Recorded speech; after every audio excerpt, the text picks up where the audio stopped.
park, she got all stirred up inside. And when Paul got angry at his friend Pete, he too felt as though he were boiling over with anger. But when Susan went home, she didn't let her anger out. And Paul made the same mistake. You can see that Susan and Paul would have felt better if they had found a good way to let the steam off sooner. Because it is important to let out our angry feelings, let's think of some different ways of getting rid of them. One way would have been for Susan to tell Carol right away that she was furious at her. Then she might have gone on turning the rope and waiting for her turn to jump.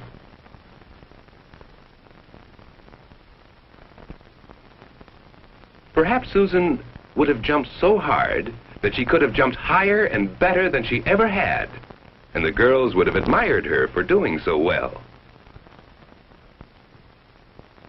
Or Susan could have looked for her mother as soon as she came home and told her all about her trouble.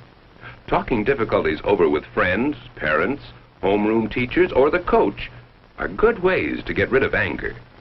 If Susan had tried any of these ways, she would have let her anger out, and pleasant feelings would gradually have returned. Susan then would have soon forgotten her troubles and gone on playing. Now, let's see what Paul might have done to get rid of his anger. When he passed by the gym, he might have entered. And then... Hi, Mr. Jackson. Hi, Paul.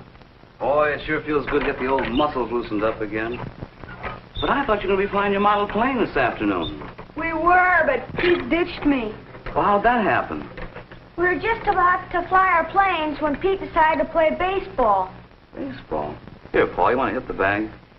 Had Paul started talking to Mr. Jackson as soon as Pete left him, or even decided to punch the bag, his disappointment and anger would have dissolved, and he would have begun to feel better right then.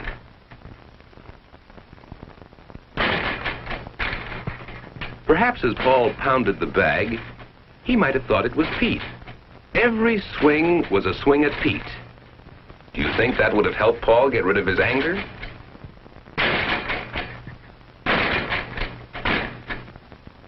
Anyhow, with his feelings taken out on the punching bag, Paul may have found that he wasn't angry anymore. That evening, Pete telephoned Paul to apologize for changing plans without talking first with Paul. He knew that he'd been wrong. When Paul told him how angry he'd been, Pete asked if he could come right over and work with Paul on their airplanes. So they had a good time together after all. There are other ways, too, of getting rid of anger. For instance, see what Eddie is doing? He is getting rid of his anger by drawing a picture of his aunt, who a few hours before had scolded him. His mother isn't home yet, so he can't talk to her, but he can make a funny picture of his aunt, and that makes him feel better. He's having so much fun drawing the picture that he forgets all about his anger. Perhaps you, like Carol, can imagine dreaming up a story about animals or people that would help you get the anger out of your system. All these are good ways to get rid of anger. They free us so that we can start having fun again.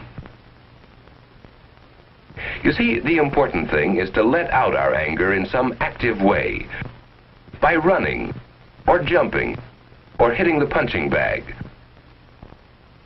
But we must be sure that we don't hurt or make others angry. Because if we remember what happens inside of us when we get angry, we'll be more careful about making others angry. And perhaps, too, when we get angry, we'll think of the best ways to work our anger out of our system. Can you remember some of the good ways that helped Susan and Paul get rid of their anger?